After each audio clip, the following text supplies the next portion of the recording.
Support for today's show comes from Squarespace, a service that I use personally. Beautiful templates. They're created by world-class designers. Squarespace makes it really easy to turn your idea into a new and unique website. It's just a few clicks. And they got analytics. They help you grow in real time. And if you ever have a question, Squarespace has award-winning 24/7 customer service. It's there to help. No such thing as a stupid question. You think it, you dream it, you make it with Squarespace. Head to squarespace.com for a free trial. When you're ready to launch, use the offer code CG, like me, Chris Gethard, CG, to save 10% off your first purchase of a website or domain. Are you or someone you know preparing for a standardized test? You know, those ones with the acronyms ACT, SAT, GRE, GMAT, LSAT, MCAT. Magoosh Online Test Prep provides everything you need to get a great score with plans starting at just $79. You get study schedules, practice questions, video lessons, and support from expert tutors. Just visit magoosh.com. Enter promo code BEAUTIFUL for a 20% off discount. That's magoosh.com. Promo code BEAUTIFUL. I've seen people talking in the Facebook group saying how much they actually have gotten a lot of use out of this service. So please, magoosh.com. Promo code is BEAUTIFUL.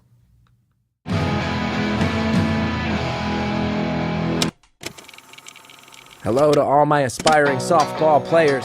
It's Beautiful Anonymous. 1 hour, 1 phone call. No names, no holds barred. I'd rather go one-on-one. I think it'll be more fun. And I'll get to know you and you'll get to know me. Hey everybody, Chris Gethard here, welcoming you to another episode of Beautiful Anonymous. I feel so lucky I get to do this show. My life has become really busy, and this show is such a nice breath of fresh air where I just talk with a human being for an hour. And people call it innovative to just talk to a person these days. That's known as an innovative idea in 2017. I'm lucky to do this. Beautiful Anonymous Live is coming to Denton, Texas, Friday, September 29th. If you're in Texas, I hope to see you there. If anybody remembers our first episode, Ron Paul's Baby, I go on a rant about how cool Denton is, even though I've never been there. Now I will be there for the first time. Full circle moment. Also doing stand-up, Woodstock, New York, October 14th. And then live Beautiful Anonymous and a live Gethard Show, October 27th to 28th, Gainesville, Florida. Maybe I'll see you there. Last week's episode, we had a young lady who had been hit by a grenade as a child in El Salvador, came to the States, was very, very worried about some of the immigration policies and the direction things are going in that sphere. A lot of feedback to that episode. A lot of people looked at her as someone who was very inspiring. That was so nice to see. The Beautiful Anonymous, the community Facebook group, was very civil and warm in the discourse, even though people were disagreeing. A lot of people did point out to me that I said that DACA was the DREAM Act, and a lot of people said, no, it's not. Not the same thing. Do your research, and that is fair. I don't research this show because it's random phone calls, but two different things that deal with similar groups of people. And I messed that one up because I'm ignorant, and I can admit it when I am. Anyway, this week's episode, I'm fascinated to know what you guys think about it. It's a guy. He brings up some things. He brings up maybe some frustrations with his life. I will say there were a few questions that I had that I was kind of jotting down for myself. Maybe ask these later. And then I said, you know what? Let me get into this line of questioning right now. Did it make things tense? Definitely. Did it make for some entertaining audio? I'd like to think so. Tense. Some things in play. I don't want to say too much more about it because I want to see what your guys' instincts are. Most of all, our caller who's feeling that frustration. I hope you find the way out of those frustrations in a healthy, positive way, as I wish for all people. Anyway, enjoy the episode. Thank you for calling Beautiful Anonymous. A beeping noise will indicate when you are on the show with the host. Hello? Hello? Is this Chris? Yeah, what's up? Paul Gethard? Hey, watch that. Let's cool it on that. Chris, what's up? Not much, just getting made fun of by you. Outside of that, not much. Sorry, man. That's okay. Everyone's like, what am I going to say when I talk to him, right?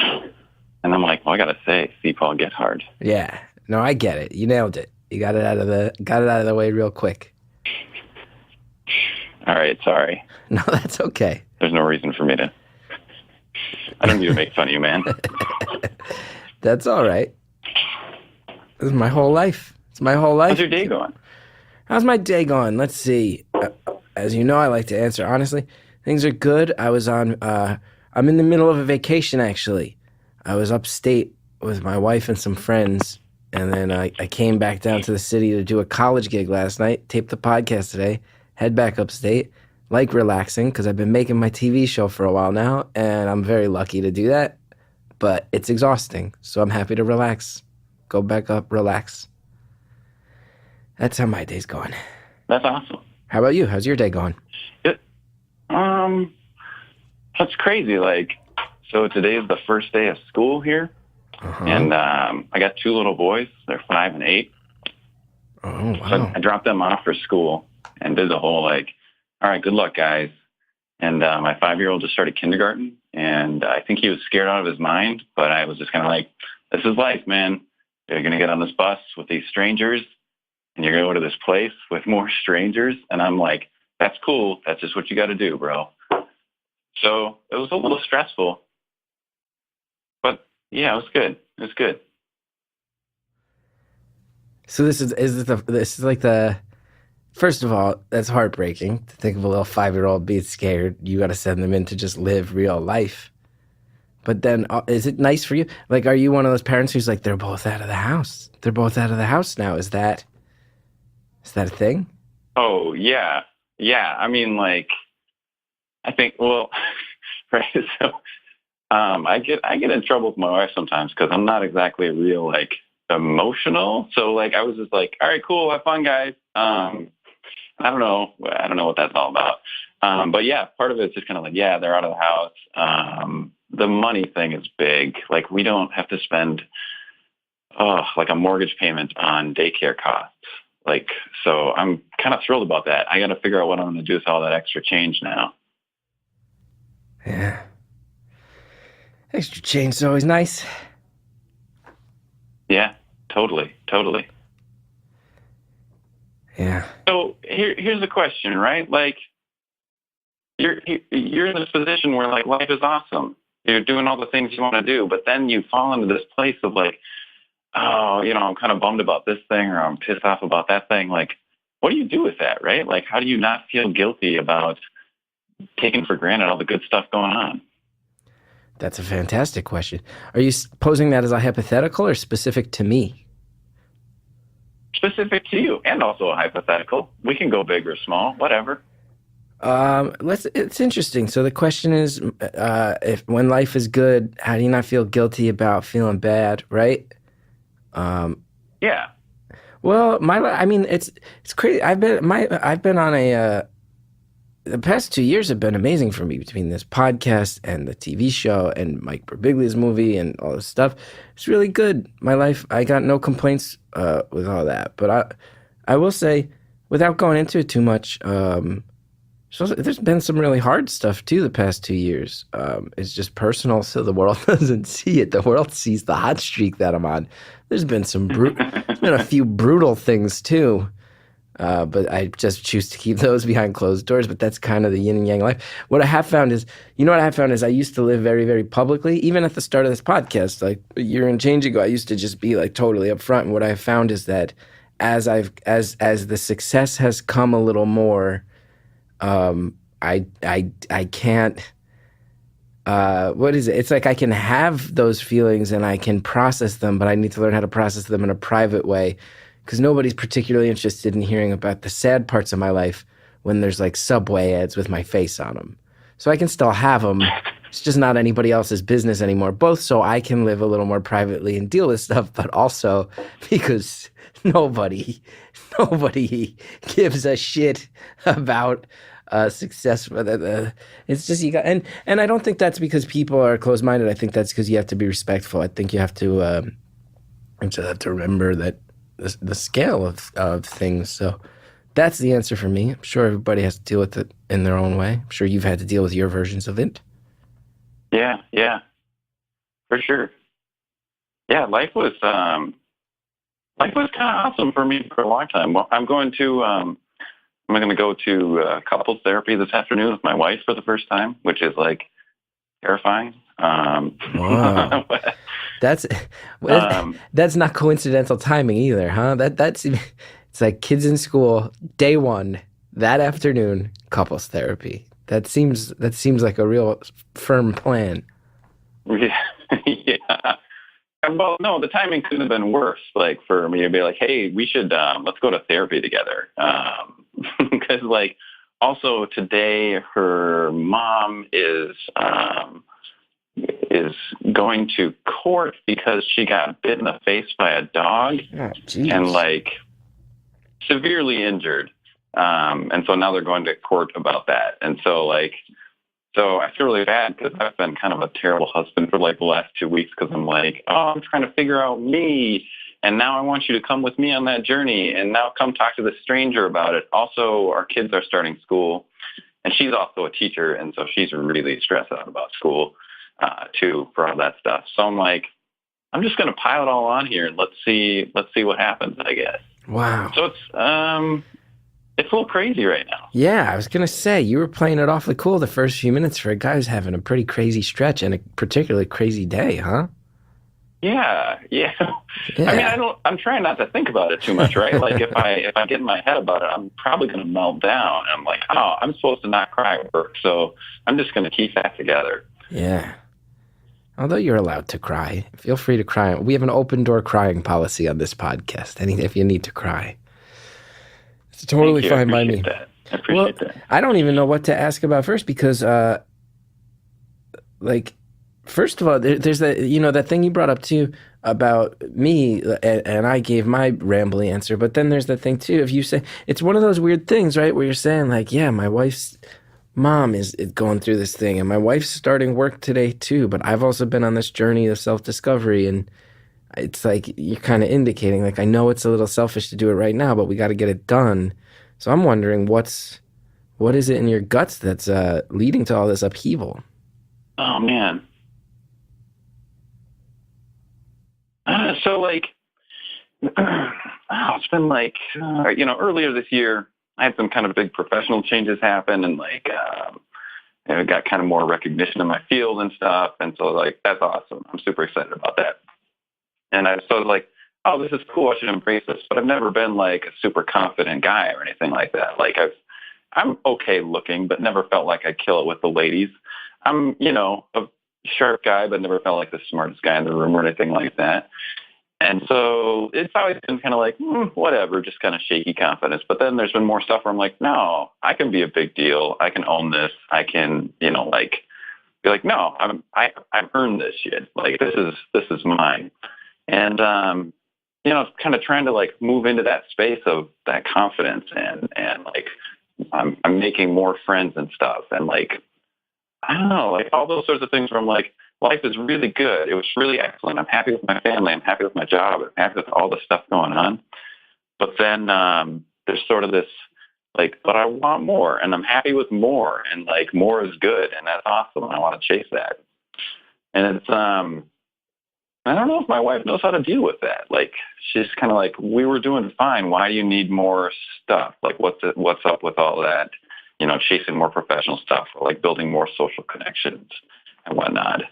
And I've got a friend at work who she's like the coolest person I've ever met who has been like super encouraging too. And she's like, yeah, you've earned this. Like, be that guy that you want to be. Like, walk with a swagger or whatever, and learn to rap along with your favorite rap songs or whatever the hell you want to do. Like super supportive. And so there's this weird disconnect of like, oh yeah, I'm getting this awesome support in these other places, but it's hard to figure out how that works at home then, particularly when my wife is like, hey, we're trying to raise a family here. Why don't you help us with that too? Not that I'm like absent, but there is that sort of, my attention is kind of split and stuff. So yeah, I don't know. Between work and home? Is that the split? Because I'll also and just like I'll put this out here just to get this out of the way. I'm not trying to be too forward, but if I may, you did also say that there's a lady from work who's also involved, at least encouraging why, but you did refer to her as the coolest person you've ever met. I will say that jumped out at me. I'm not sure if That's something you're indicating there. Outside of, yes. Yeah. Well, I don't mean to overplay that too much. I just have a feeling many of our callers also heard that and went, and that I'm not the only one. Yeah, probably. Probably should have sat on that question for a few minutes, it sounds like. Maybe don't come out of the gate with that one. Yeah. Right. Well, and yeah, I mean, the implicit piece there, of course, is, after my wife, of course. Yes. Good to say. I feel like I offended you. I apologize. I feel like I made you feel uncomfortable and unsafe on the phone call. I did not mean to, and I apologize if that's the case. No. I just hear what I hear. No. I react to what I hear. I say what comes into my head. Sure, but am I offended by what you said, or am I offended by a realization or something that you're pointing out to me that's like, that doesn't sound real good, bro? Right? Like, who's that on? Is that on you? The man who holds up a mirror or something? Well, I don't know. I've known you for 12 minutes, only via voice, but I will say, jumps out. And here's the thing. You were saying you got the success now. There's a little more swagger. The swagger's starting to affect other parts of your life. Your confidence. Sounds like maybe you got a little more money in your pocket than you ever had before. Sounds like you had a pretty happy life that you felt lucky to have. 2 kids, lovely wife, but maybe there's also a little bit of like certain like dreams or fantasies you always maybe had and didn't have a chance at before they were locked in. Maybe there's that chance now. I get it. And you're being honest about that, so there's nothing wrong about it. And I think I'll say this too, and it's not on you. Like I when I was 30, I got cast in a sitcom, and my whole life changed, and I had more money than I ever had before.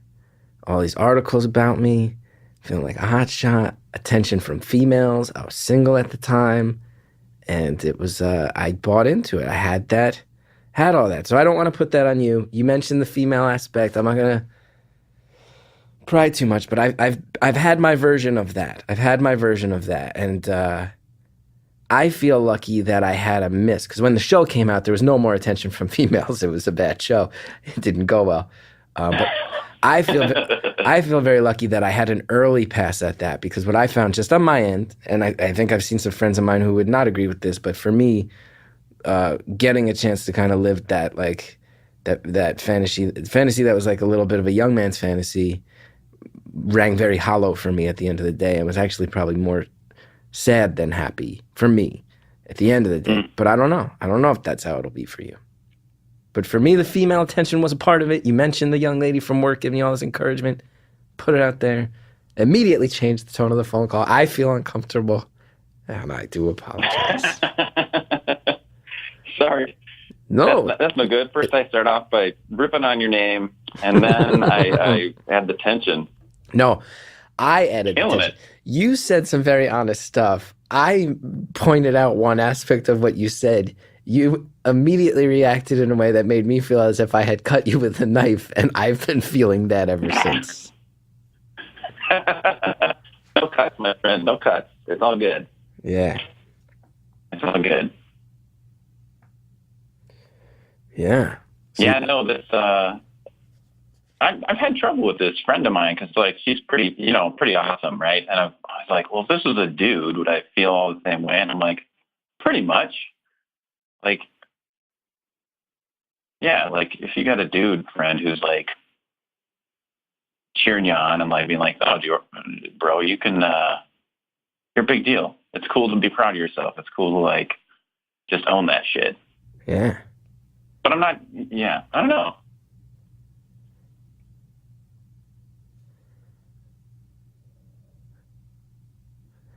I get it.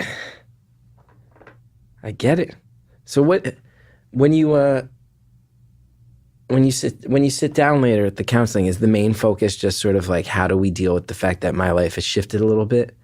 That we had a pretty stable life, it's shifted. How do we embrace that as a positive? Is that the main crux of it? Yeah, I think so. I think that's a big piece of it. Yeah. I'm the kind of guy who, I never saw my dad win a fight. Like, he was just like, my job is to, defer to my wife and like just support her and all that stuff, and like to not rock the boat, stay away from the conflict, be the calm one. Like, that was just my dad, and I'm like, oh, that's what I'm supposed to do. I've been doing that. It's like, oh man, no. What about standing up for me? Which sounds so bad. It sounds like I'm getting steamrolled, right? Like I'm getting stepped on, and I'm not. But it's just like, maybe I got to figure out how to be sure to say what I want. I don't know if I'm kind of moving to a space of doing more of that, and it's like just kind of shaking things up, right? Because you spend, I don't know, however many years, like more than a decade, being in that space of, this is how everything works between us. And then I come along and I'm like, nope, I'm going to change things a little bit. I think that's tough. I have a lot of empathy for my wife, because I know I'm not putting her in an easy position by being like, we're going to shake this up. We're going to change it. I'm going to be this different way. I need you to be this way, without having like prepped her or anything, or even like giving her the choice of being like, hey, do you want to show up in a different way for me? Yeah. Well, it is. It's like, it's a very interesting. It's a very interesting place to be, where you're like, I'm in the process of changing. Changes have happened. We got to change. I'm also well aware that that's not totally fair. I think that's such an interesting place to be. I don't want to pry too much about the work stuff, because I don't want you to identify yourself or anything. But I feel like there's not so many, maybe I'm wrong about this. It doesn't feel like there's so many professions where you could be in it for years and then all of a sudden fuel on the fire of success. Like, just in like the broad terms you're comfortable with, like, what's the nature of this sudden success? That seems so interesting to me, to be like you say, locked into a certain type of life. And then it seems like this came, I don't know, was it like the product of a lot of hard work you were aiming for? Was it unexpected? What's the success you speak of? Oh, yeah. So so it's sort of like a tangent to like my actual work, where there's a professional association for everyone who does this type of job. And I'm going to be the president of that. I'm on the board of that big national association, and I'll be the president in like a year or two, like if there's a process or whatever. But like, so it's locked in. The president. And so like, I've kind of been gaining prominence in terms of like, oh yeah, people know me as a speaker. They invite me to their little chapter conferences and stuff. Like I don't know, I've been to like 4 or 5 different places all over the country just this year. I've got another handful next year. So like, oh yeah, this guy kind of, he knows what he's talking about. He's a smart guy in the field. He's, going to be the president of our association or whatever. So it's like, I've been involved with it for a long time. And so now I'm kind of much more like very much in the spotlight, and like, so it's been sort of not like a long time coming. Like I've been involved with it for a long time, but yeah, so that's kind of the nature of it. Does that make sense? It does. So whatever field you're involved in, it's like, it sounds like there's like a lot of it hinges on the respect of your peers, and all of a sudden your peers have turned around and been like, hey, you're the president. You lead the charge. We look to you. So your peers are putting you up on a position of leadership, maybe a little bit of a pedestal. Yeah, a little bit. Yeah, that's cool. You get a little cash in your pocket for being the president? No more. It's all in the nonprofit space. Oh, the nonprofit space. It's all about improving the human condition. There's not too often you hear people have. I'm laughing because I feel like I have many. I have a lot of friends. Being an artist in New York, I know a lot of people work at nonprofits, and there's not too many people that are like, yeah, now I got that swagger. I got that nonprofit swagger. I'm the man when it comes to nonprofits now. That's pretty. I'm gonna raise that money, bitches. Let's go ahead, pause it there. I'm sure people have opinions. Can't wait to see the Facebook group's reaction to this episode. You know what the best thing to do is, while you're formulating those opinions, listen to some ads, because we got sponsors. They help us bring this show to you for free. Please support them. Use the promo codes. And then, we're really going to cheer things up when we come back, talk about death a little bit. We'll be back with that and more. Enjoy. Be back soon. Support for today's show comes from Squarespace. Ready to start your new business? Make it stand out with Squarespace. Beautiful templates created by world-class designers, Squarespace makes it easy to turn your idea into a new, unique website. You can showcase your work, blog or publish content, even sell products and services of all kinds, all in a few clicks. You can customize everything from the look and the feel to settings and products. Use Squarespace's analytics to help you grow in real time. Not to mention, everything's optimized for mobile right out of the box. That is very important these days, as we all know. And you got over 200 extensions to choose from. Squarespace offers a new way to buy domains. Best of all, there's nothing you ever have to install or patch or upgrade ever. I use it, and I'm not good at stuff like this at all. It's actually fun, though. If you do run into something you need to ask about, Squarespace has an award-winning 24/7 customer support team. It's there to help. You can use it. A dream is just a great idea that doesn't have a website yet. Make it a reality. Squarespace. Head to squarespace.com for a free trial. When you're ready to launch, use the offer code CG to save 10% off your first purchase of a website or domain. That is squarespace.com, offer code CG. Are you hiring? Do you know where to post your job to find the best candidates? Finding great talent can be tough. Thankfully, with ZipRecruiter, you can post your job to 100 plus job sites with just one click. Then, their powerful technology efficiently matches the right people to your job, better than anyone else. That's why ZipRecruiter's different. Unlike other job sites, ZipRecruiter doesn't depend on candidates finding you. It finds them. In fact, 80% of employers who post a job on ZipRecruiter get a quality candidate through the site within just 24 hours. No juggling emails or calls to your office. You simply screen, rate, and manage candidates all in one place with ZipRecruiter's easy-to-use dashboard. Find out today why ZipRecruiter has been used by businesses of all sizes to find the most qualified job candidates with immediate results. And right now, my listeners can post jobs on ZipRecruiter for free. That's right. It's free. You go to ziprecruiter.com/beautiful. That's ziprecruiter.com/beautiful. One more time. You want to try that free? You go to ziprecruiter.com/beautiful. Thank you so much to the advertisers who help us bring this show to you for free. Really do use those promo codes if you're so inclined. Helps the show a lot. Now, let's get back to the phone call. I'm the man when it comes to nonprofits now. That's pretty... I'm going to raise that money, bitches. It's an interesting dichotomy. I'm going to use a phrase. It might hurt the feelings a little bit, but I'm sure you've thought about it because you seem like a very smart, thoughtful guy. Do you think... How much of this do you think is like... In my gut, I've always had some instincts I've never acted on. You mentioned some dad stuff. You want to be juxtaposed to some things you saw. Maybe that's always been sitting deep down. All that's very real and very valid. There's also part of me where the phrase midlife crisis, I wonder if you thought, like, is this a part of having two kids, feeling like you only get so much more time to maybe take some shots at something else? Is that a thing you've thought of? Oh, yeah, man. Yeah. Yeah. I was watching this. Oh, man. I used to have serious anxiety around death. Like, I just, panic attacks on the floor. And there was a while I thought I had cancer, but I didn't. And my doctor was like, yeah, I'm pretty sure you have anxiety. I'm like, yeah, but should we do another test? And she was, super cool. And she's like, all right, fine. We'll, you're having all this abdominal pain. We'll do an upper endoscopy. So they, kind of put you out, and they put a scope down your throat. Because they're like, maybe you've got something going on in there. So they look and they're like, no, there's nothing wrong with you there.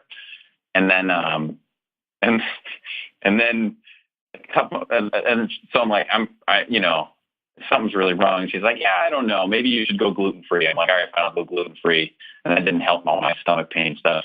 And then, so a month later, I was like, I still having all this pain. And she's like, well, all right, we could do a colonoscopy. And I'm like, yeah, I think we should do a colonoscopy. And I was excited about this, super pumped, all right, we're going to find out whether or not I'm going to die.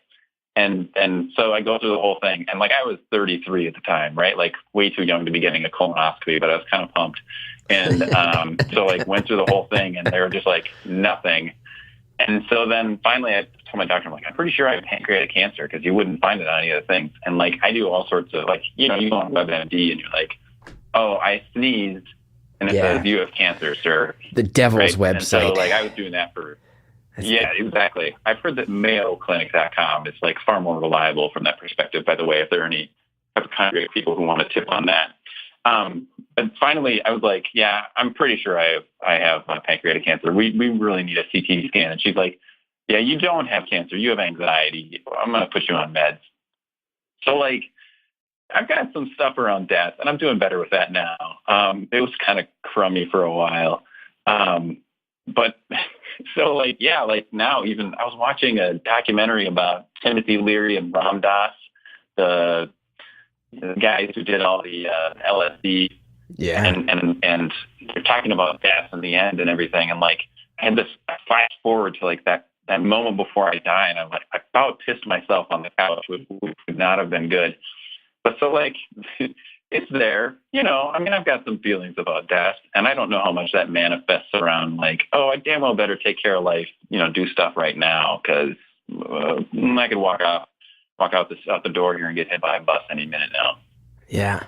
But yeah, I think there's probably a midlife thing in there, right? Like, so what the hell do you do with that? I don't have enough money to buy a fancy car. Nonprofit. So man. what do you like when you have this swagger and you say you want some life to change and you want you're going to have to say to your wife, hey, you're going to have to adjust to this because things are changing and you haven't prepped her for it. That sounds so dickish, by the way. I mean, maybe not, but I think it probably goes a very long way with everyone listening that you can laugh and say, I'm aware, like, I'm aware it's not fair. But, like, when you see these changes on the horizon, like, what do you envision? What's the fantasy that you don't have now that you're saying, hey, I want to go for this and I need you to come along with me? Man. I don't know. I don't even know. I think, right, like, I think, if one person is like, look, home, family, like, that's the shit. That's all we need. And the other one's like, yeah, that's all good. That fuels my soul. Also, I need these other things. I think there's probably like you want like a pass, right? You want to feel like you have permission to do that shit and feel like it's okay. But what are the other things that you need a pass for? I don't know. Like, just being able to focus on that other stuff that, like, gives me energy, whether it's new social connections. I used to have a terrible time making friends. It used to be awful. And now it's like, you get more confidence. It gets a hell of a lot easier. And now I'm like, oh, man, I love people. I used to hate people. I reveled in the word misanthrope. And like, I was just like, yeah, I don't like people. And then I was like, no, wait, I don't like groups of people. I'm just an introvert. I want to sit down and have a nice deep conversation with someone. And, like, it's the shit, man. You sit down with someone and just talk about, like, the universe and life and just big, deep stuff. Like, that's the best. And so it's like, man, I want to pursue more of that, right? But it's a zero-sum game. You only have so much time. So where does that come from, right? It comes out of the family life, the home life stuff. Which is shitty because that's valuable too. So you want to put a little... So I don't know. You want to put, like, a little less time into that and be out. And when you say, like, the social connections, is that through the work or is it just the work has given me confidence? I've seen this. I want to be out. I want to have more friends. I want to be out more. Oh, probably both. Yeah. I don't know. How do you balance, like, your friendship stuff with your spouse relationship? I mean, you got married a little bit later, so that's a little bit different dynamic and no kids and all that stuff. But, like, what's that look like for you? Like, right? Do you just go, hey, I'm leaving. I'm going to go hang out with my friends. See you later. Like, what does that look like? Well,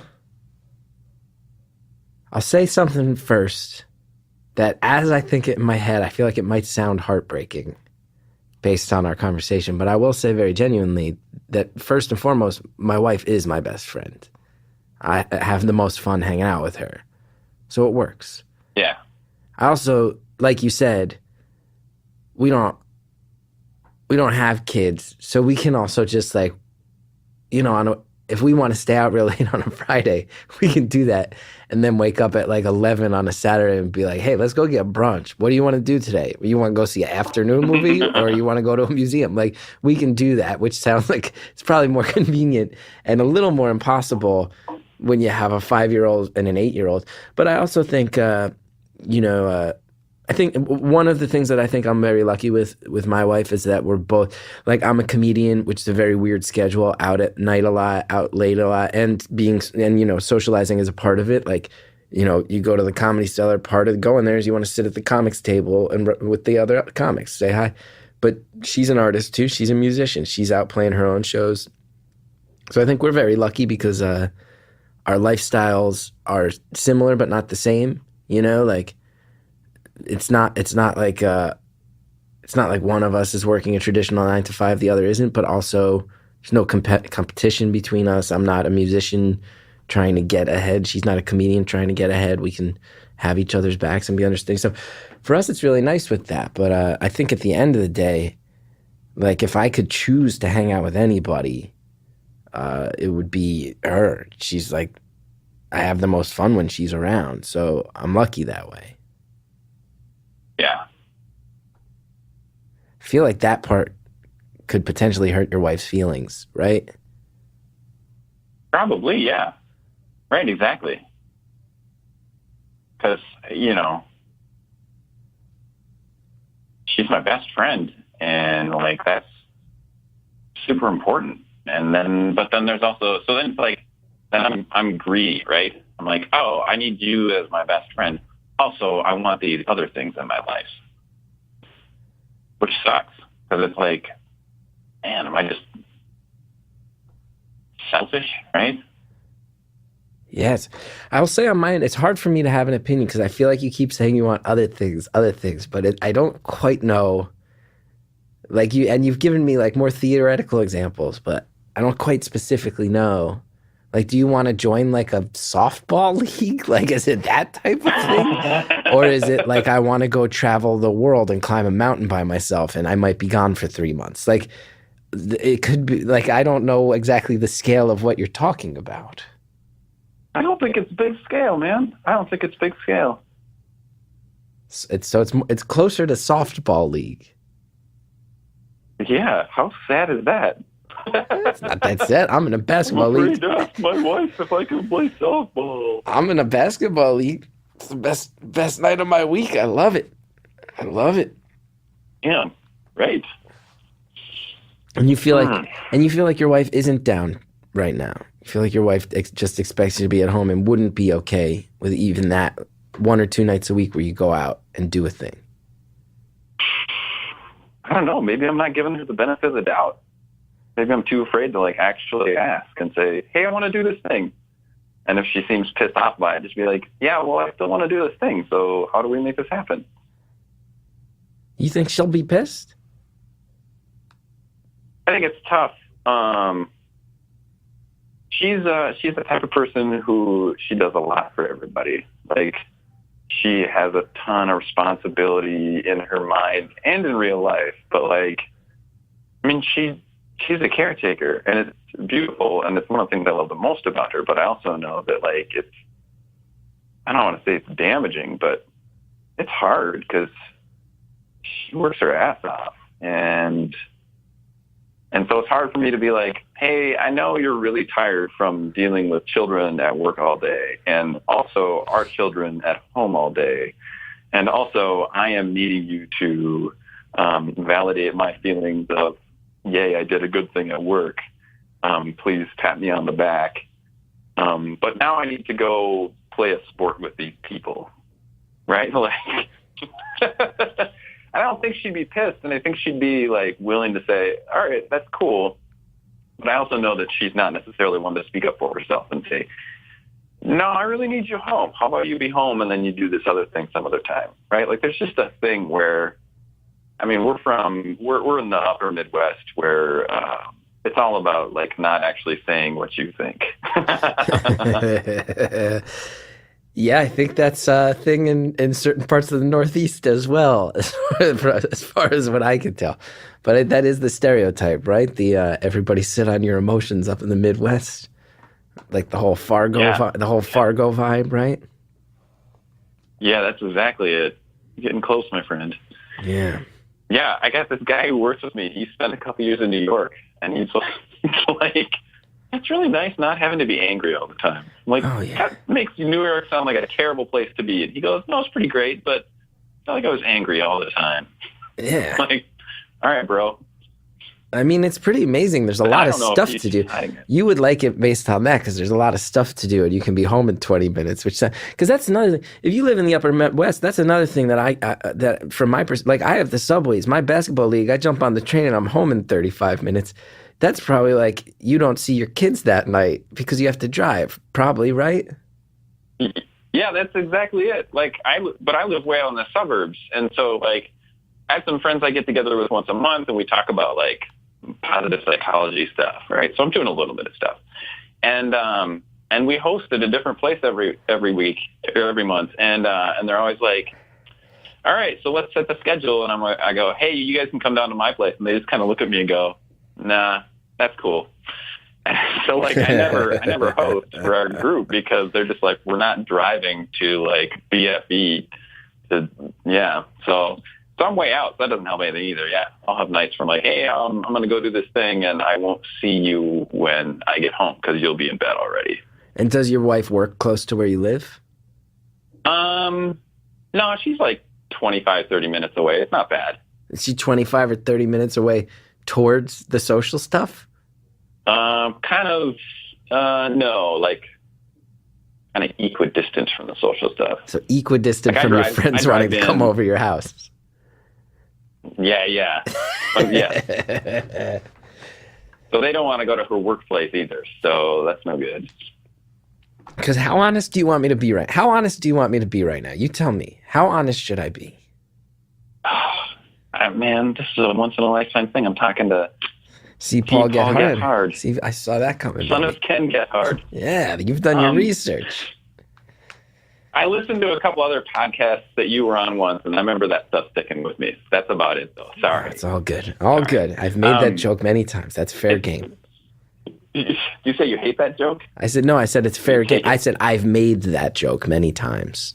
Oh, yeah. So it's fair game. Cool. I figured you were okay with it. Yeah, I make that joke myself so that the sting goes away. The sting of a childhood of lifetime mockery goes away. I try to own it now and empower myself, so I make that joke now.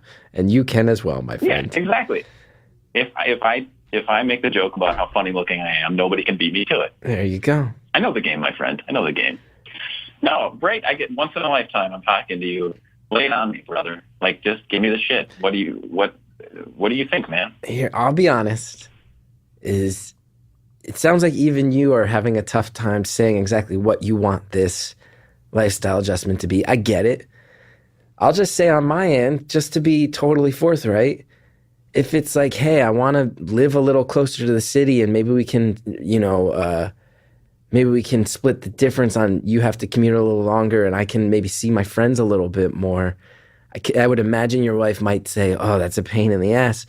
That's one thing. If it's, I want to have more social, more of a social life because I want, I want my cool female, I want more things in my life like my cool female coworker telling me how great I am. It's going to be a different issue. It's going to be a different issue. When you say that back, like the idea of saying to your wife, hey, I'd like to be able to hang out more with this cool female coworker.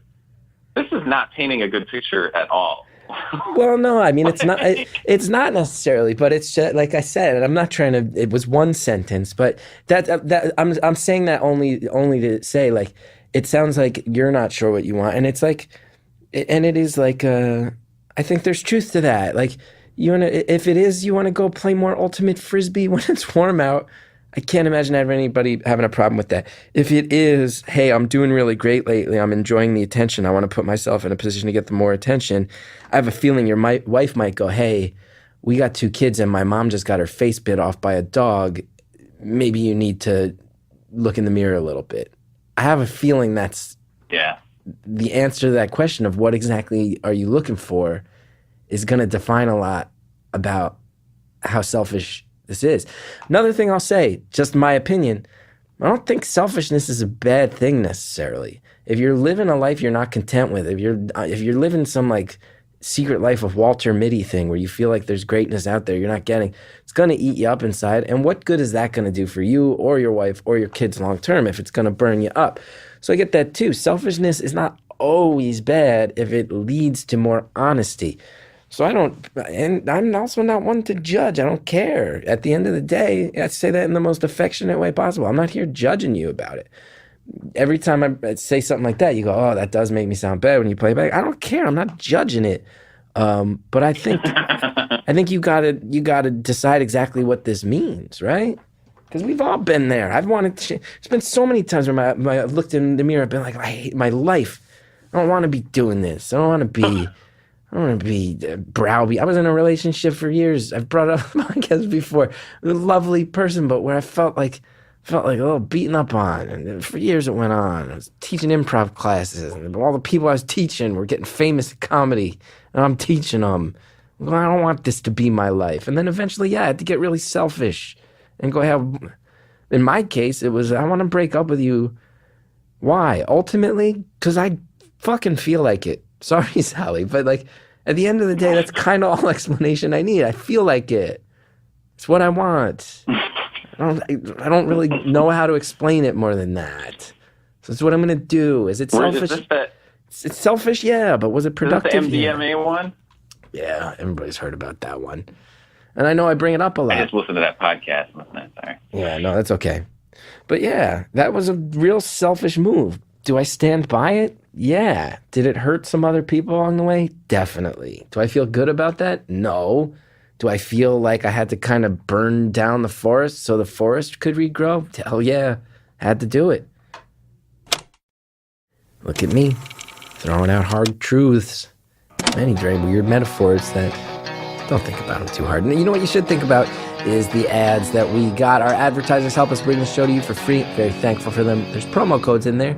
Get you guys deals. Use those promo codes. It helps Beautiful Anonymous. We'll be back with more phone call after this. Tell you, I recently received a box in the mail, and it led to fun. It led to nutrition. It led to good stuff. It was HelloFresh. They have a mission to make cooking more fun. The packaging, you open it up. All those meals are so organized. You just pull it out. You got everything right there. Get to work. Start cooking. Have fun. HelloFresh currently offers customers a classic box, a veggie box, a family box. Customers can order 3 to 5 different meals per week designed for 2 to 4 people, and new recipes are created every week. I recently had friends over. My wife and I actually went on vacation. We brought a whole bunch of HelloFresh meals, and me and our friends cooked HelloFresh the whole time. It was good, and it was delicious. HelloFresh is the meal kit delivery service that makes cooking more fun so you can focus on the whole experience, not just the final plate. HelloFresh employs 2 full-time registered dietitians on staff who review each recipe to ensure it's nutritionally balanced. HelloFresh is now offering light fall meals and has just introduced breakfast options. Delicious ingredients you'll love to eat. Simple recipes you'll live to cook. Get cooking. Less than $10 a meal. I'm telling you again and again, I've used it. I've loved it. It's easy. It's fun. It was a social experience. It was home cooking that didn't take the time. That's what always bothers me. I'm about to take 3 hours to make myself a sandwich. No. You make something good and interesting and hot. All with HelloFresh. It's cool. Very special offer for our listeners right now. $30 off your first week of deliveries. You use the code STORIES30, HelloFresh.com. Use that code STORIES30, HelloFresh.com. It's a really good service. I think you'll like it. Thanks again to all of our sponsors. Now let's finish off the phone call. That was a real selfish move. Do I stand by it? Yeah. Did it hurt some other people along the way? Definitely. Do I feel good about that? No. Do I feel like I had to kind of burn down the forest so the forest could regrow? Hell yeah. Had to do it. There's a lot of truth in that. I mean, that resonates. Yeah. Shit, if you're not being you, like, what do you got left? Yeah, it's true. But then, the other side of the coin is like when you, are you And it sounds like here's the thing that you got to decide. And again, I'm not trying to be armchair shrink. I actually try to avoid that, but it sounds like I've been in a similar spot. Like I said before, if like all of a sudden here's a professional success, if you're not being you, what do you got? It's a very, very true sentiment. At the same time, who's the real you? Is it the guy who's having all the recent success, or is it the dad? And here's the real question: do those things have to be maybe as separate as you're looking at them right now? Boom. Can't you be both? Why isn't one or the other? The bomb. Damn. I'm not even paying you. No, man, you're about to drop some coin on this couples therapist. Meanwhile, you got me over here with my completely untrained, invalid opinions that no one should pay attention to. But it's perfect for when I go in today, and I'll just be like, hey, look, I was talking to Chris Gethard on the phone, and here's what he said. So what do you think about that? You know, because I can, you know, kind of put them on their toes. Yeah. You get them, you know, see if they really got it. And then the couples therapist will be like, wait, does he have that show that's on after Impractical Jokers? Which is what my whole life has been for the past month in a very good way. Shout out to Sal Volcano, the rest of the Jokers. Nice, yeah, I don't know. I hope it turns out okay, man. Because here's what I don't know. Here's what I'll say. Was for me, I was a very quiet guy, shy guy, frustrated guy, a little bit of a misanthrope, as you've indicated you were. Had that job come along, was on TV, had some girls, had some money. All of a sudden, my peers, I'm part of the club, this and that. I went and lived it a little bit. It was like, oh, teenage me would want me to get past all the nerdy stuff, go live a little bit. And very quickly, I'll tell you, and again, I don't know if this is what you want. I'm not saying it is, but in my case, the way it went was like, you have a crazy night and you wake up to a stranger and you go, what am I doing? What am I doing?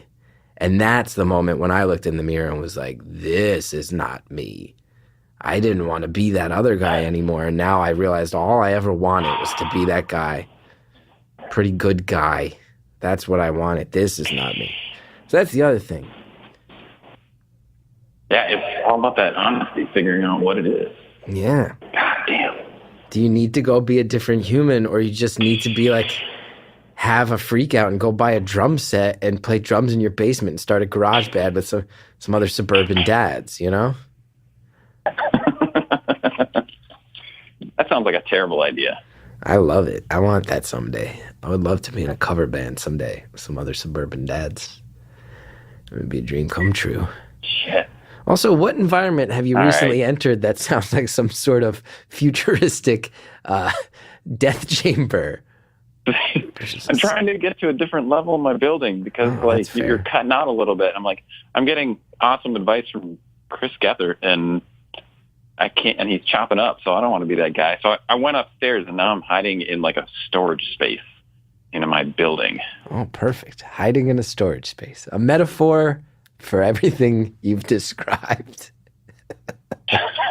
So much to unpack. There's so much to unpack. Will it ever get unpacked, or will it live in the storage space unseen forever? Metaphor. Oh, damn, man. You got paint, and there's just shit all over the place up here.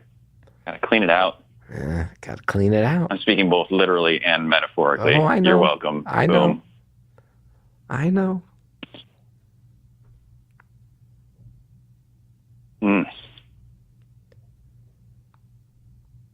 What's the coolest thing about being a dad? Oh, seeing your kids be creative, like make shit, and like their little brains, like they just think up stuff. It's like, where did you get that idea? That's awesome. Like, you know, when you're an adult, you're like, oh, I got to build this thing with Legos. It needs to be structurally sound. It needs to have, you know, wings like this. And then they're just like, I put 15 rockets on the back of this, Dad. Check it out. And it's just like, damn, you can put 15 rockets on the back of that thing, and that's awesome. So it's just just seeing their brains work like that, man. Like they're just, yeah. You realize you just described everything you said in the prior 45 minutes of this call, right? Help me understand that. What do you mean? Well, you've been saying the whole time of like, I just lived a certain way and now I feel like I get to just like let loose and let life be what it wants and see what it is. And then I said, what's the best part of being a dad? And you said, the fact that as an adult you feel really boxed into routines, and then a kid can just strap 15 rocket ships to a thing and just see what happens. Seems like psychologically you have maybe some themes that keep coming up. Boom. God damn it. Boom. Retire the jersey, baby. Somebody call the tech department. Retire the jersey because I'm in the Drop zone the mic. today. Jesus. That's awesome. Who are you? I'm Gethard. See Paul Give me Gethard, some lottery baby. numbers. Let's go. Let's make this shit happen.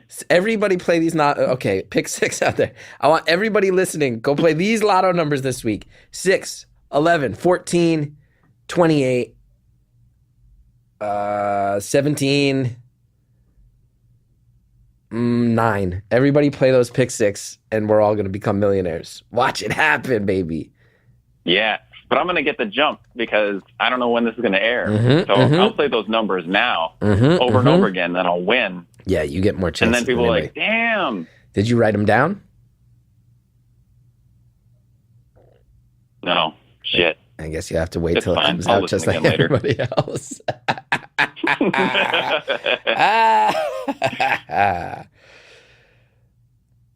How do you think this is going to end, man? How do you think this is going to end? What do you predict? What do you really think? Wise man once said, we all dead. Fuck it. In the long run, we're all dead, but in the short term, I don't know. I mean, I think I'll figure it out. Like, I can't be like, yeah, you know, my wife will never figure out how to support me in the way that I need, and then I'll be unhappy and I'll die feeling alone. Like, I gotta believe that's not gonna be what's gonna go down. Like, she's wicked smart and loves me like crazy, and I love her, and I'm not too dumb either. Like, I feel like we'll figure it out. It's just the question of like, how long is it gonna take, and what's the sort of emotional cost of talking through everything, you know? Yeah. I don't know. It's fine. Everything's fine.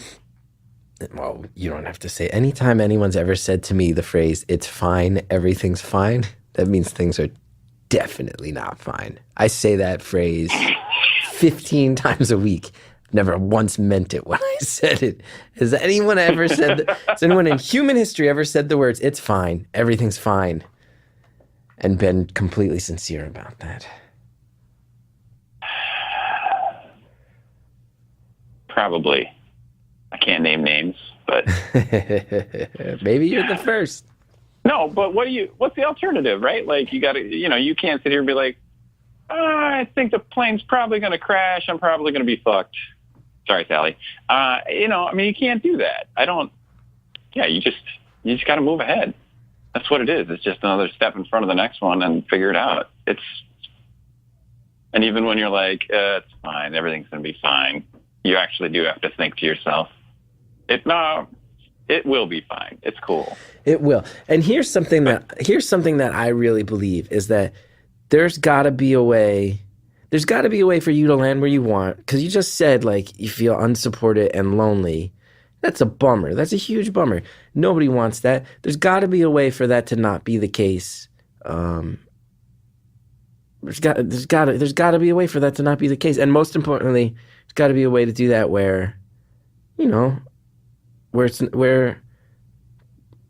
can look your kids in the eye and look your wife in the eye and be like, we handled it, and it is fine now. There's got to be a way, right? Has to. Yeah. But I mean, yeah, that's just it, right? Like, my car magically plays music from my phone without any wires, right? Like, we've done a lot of things as a race. Surely I can figure out this thing. Like, I mean, the human race. Like we can like. Yeah, Thank you for it's clarifying. I didn't even think about. I just assumed you meant a civilization, but then when you said that, Harry and Jared in the booth both in unison started nodding with satisfaction that you clarified human race and not any particular ethnic. Oh God, that would have been a disaster if a whole thing just turned into some sort of weird. Weird ethnos. No, with the stuff going on these days, I don't know about people like. Oh yeah, this just turned into a weird white power podcast. So I'm like, I'm gonna be clear. I'm talking about all of it. Like, I'm singling any shit out. Truth. Like, but I love what you're saying there. We've pulled off so much. You can pull off this. You can pull off this. You wanna? True. Let me just. I don't know. Should I? Do you? Let me just. I guess I'll just ask. I don't know. I don't want to cause trouble though. You wanna end up with your wife? Yeah. Yeah. Then you can do that. Forever? Yeah. Yeah.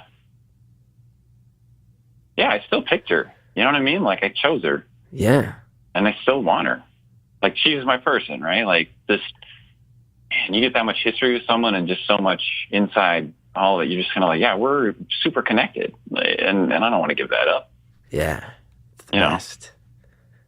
That's the best. I think the hard thing about like marriage for me is there's that expectation of, hey, this I found this person, and we got married, and now they're gonna be my best friend.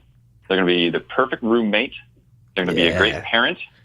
They're gonna be a very good lover. They're going to be an excellent parent. I maybe said that already. But like all the things, right? Like they're going to be my intellectual equal. They're going to keep me mentally stimulated. And it's just like we pile on all the stuff. Like, oh, apparently I married Superman and he's going to do everything.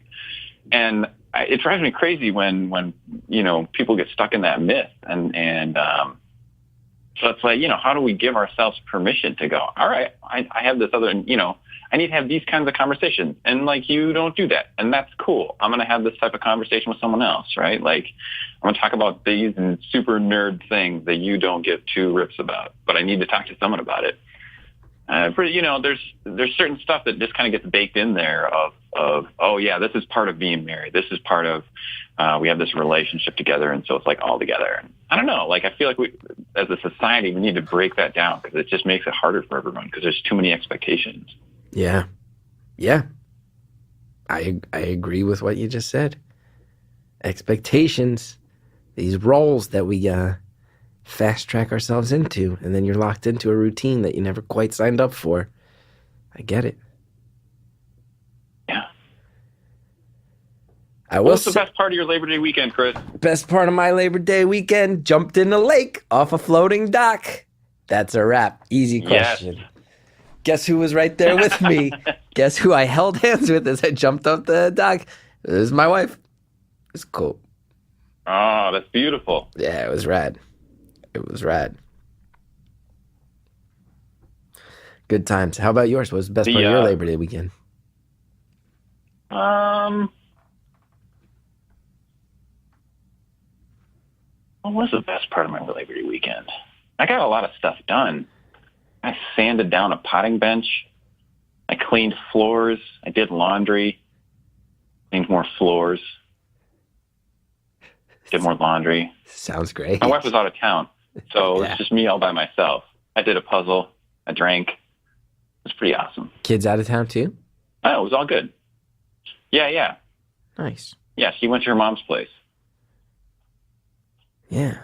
Where they also have a lake. Wait, I'm baffled by this. Hold on. I'm a little baffled. Because you've been saying that your relationship with your wife has gotten into these routines and then you want to do all this cool shit. And then your wife and kids are gone for a week and you just say you cleaned and did laundry and sanded something called a potter's bench that I don't know what that is. So if you had the weekend to yourself, why wasn't this your throwdown weekend? I don't know. I don't have a super tight social network. Yeah. I don't have a lot of people. Like I had, my friend from work, her husband came over, and he helped me with the potting bench. And so we sanded that shit down for like 3 hours on Saturday morning, had some coffee, talked about jobs and shit. Yeah. Yeah. My brother came over. Yeah. I drank way too much. With your brother, guy time. So you got your guy time in. Yeah. It was good. It was all right. Yeah. I could have gone for more, but also I was like, I need to get some shit done, right? Like you leave someone home alone with a messy house. You hope they're going to do a little bit of something while you're away. So it was, it was all right. Yeah, that's true. I've been at the wrong end of that fight. I've dropped the ball on that a couple of times. My wife leaves a reasonably clean house, and then I'm alone for 2 days, and she comes back, and there's food wrappers on the table 3 feet from the garbage can, and there's a very justified anger that comes with that. 3 feet from the garbage can. Not exactly pulling your weight in that basketball league, are you? Nah, man. You can't even get wrappers into the garbage can. Come on, man. No, it's true. It's true. I'm not very good at basketball, but man, do I love it. Man, do I love it. I respect that. Yeah. I do.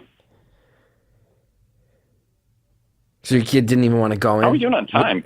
We got 2 minutes, 45 seconds left. We have 2 minutes and 45 seconds? Yeah. Oh. Just enough time to drop another bomb, dude.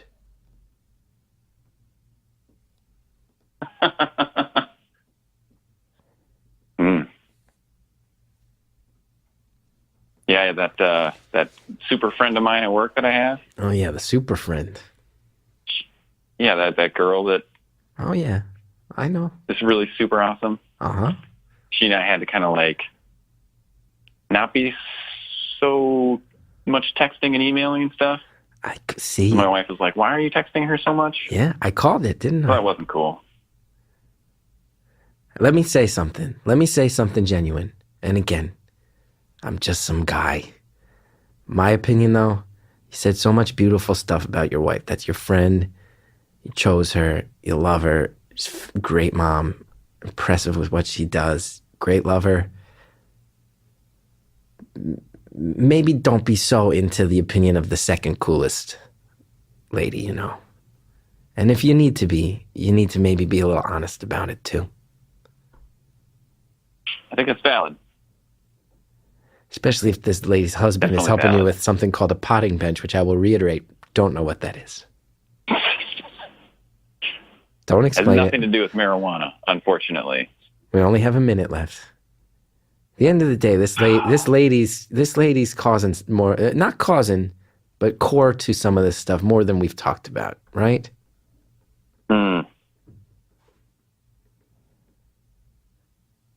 Oh. No? I don't know. Cool it with texting. Cool it with the texting. What? You gotta cool it with... Texting has never been good. They should have never invented texting. It means none of us talking... This podcast would not be popular at all if texting had ruined phone conversations. This feels like nostalgia to have a phone call. What has texting ever done but ruined communication and led to weird dick pics? What has it ever done that's good? Nothing. You're right. Besides emojis, you're right. You can say so much with so many of these emojis. There's poop emojis. There's a clown emoji. Caller, thank you for calling. Stop texting that girl. That's what... I just hung up. We just hung up the phone. That's my gut. I bet me and many of the listeners have the same gut instinct, which is like step one, cool it with that one person who keeps coming up. Anyway, thank you for calling so sincerely. Not easy to share stuff, especially when you know you're being selfish, especially when you can admit that. So kudos to you for stepping up and saying, here's where my head's at. Here's where the head is at of someone who's in the thick of something like this. Very cool of you to share genuinely. Even though it wasn't an easy conversation for you at times, and for me, admit it's fine. All right, thank you to Jared O'Connell in the booth. Thank you to Harry Nelson in the booth, helping me get through this, asking the right questions, All the good stuff comes from those guys with this show. Reverend John DeLore and Greta Cohn helped build this show in the early days. Shellshag with the music. If you want to know more about me, including live dates, got some live Beautiful Anonymous out there. ChrisGethard.com. Always check that out. If you like the show, go to Apple Podcasts, rate, review, subscribe. Genuinely, it helps so much. See you next time. You guys are the best. Be back with more Beautiful Anonymous next week.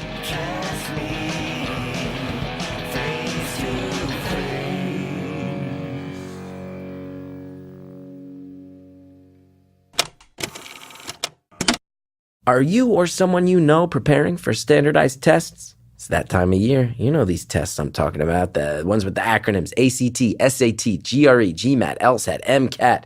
Magoosh Online Test Prep provides everything you need to get a great score with plans starting at just $79. You get study schedules, practice questions, video lessons, and support from expert tutors. Just visit magoosh.com. Enter promo code BEAUTIFUL for a 20% off discount. That's Magoosh, MAGOOSH.com, promo code BEAUTIFUL. Next time on Beautiful Anonymous, among many other things, I find out I am not very popular with rabbits. I have 2 rabbits, and they kind of live in my loft area, like kind of close to my office. Every single time I listen to your podcast, every time I play it, they hate the sound of your voice. They get really mad. I get this a lot. They'll thump their legs. I get it a lot. And right now, you're on speakerphone in the area, and they're freaking out again. So I think that's really funny. No, I've been working a lot in my career. You know, initially it was like, you know, I would really want to break in with like the college scene, see if I can get college gigs. And my agents and I, we've had a lot of sit downs about like how can I break through more in the rabbit community with my work. But I just don't. My comedy just does not click with rabbits, and I've been dealing with it for years. That's next time on Beautiful Anonymous. Hey everyone, Scott Aukerman here, and if you love beautiful stories from anonymous people, like I love it, I love Chris, he's been on my show several times, well, let me tell you something, I bet that you're going to love a little show that I host on Earwolf called Comedy Bang Bang. Comedy Bang Bang is the show, there's no better way to describe it than as the show where I talk to interesting people.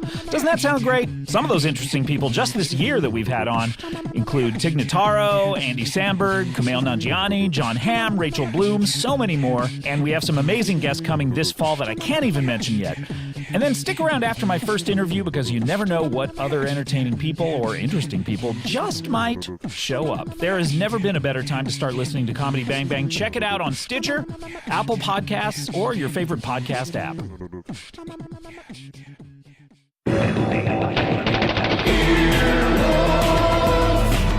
This has been an Earwolf production, executive produced by Scott Aukerman, Chris Bannon, and Colin Anderson. For more information and content, visit earwolf.com.